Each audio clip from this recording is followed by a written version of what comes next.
Dari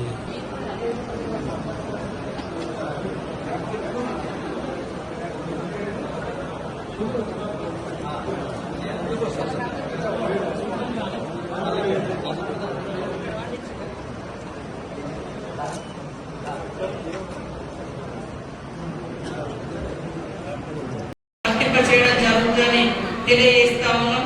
minority సోదరులకు ఇచ్చిన మాట ప్రకారం జిల్లా కేంద్రంలో మంచి షాదీఖానా కూడా నిర్మించడం జరుగుతుంది. తొందరలోనే ఆర్డర్స్ కూడా రావడం జరుగుతుందని తెలియజేస్తూ మలుగు పట్టణం అభివృద్ధి చెందుతూ ఉంటే మా మైనారిటీ సోదరులు కూడా ఇక్కడ చిన్న చిన్న షాప్స్ పెట్టుకొని ఉపాధి పొందడానికి కూడా అవకాశాలు ఉంటాయి. కాబట్టి మలుగురు మనం అభివృద్ధి చేసుకుందాం.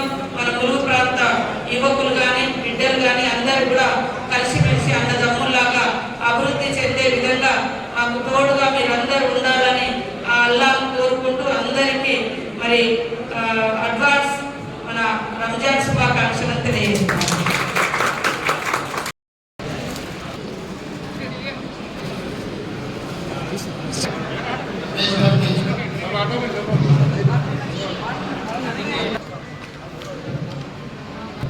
ఈరోజు మన ముస్లిం సోదరులందరికీ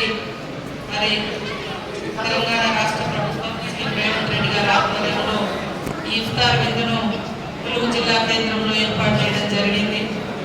ఈ యొక్క కార్యక్రమంలో నాతో పాటు పాల్గొంటున్నటువంటి కలెక్టర్ గారికి, ఆర్డీఓ గారికి, మైనార్టీ పెద్దలందరికీ పేరు పేరున, పోలీస్ అధికారులకు, మీడియా సోదరులకు, ఇక్కడికి చేసినటువంటి నాయకులకు అందరికీ శుభాకాంక్షలు. మైనార్టీల అభివృద్ధికి కాంగ్రెస్ ప్రభుత్వం కట్టుబడి ఉంది.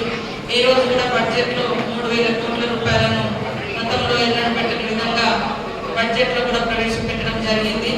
అదేవిధంగా మైనార్టీ యువత విద్యార్థులు చదువుకోవడం కోసం 500 మందికి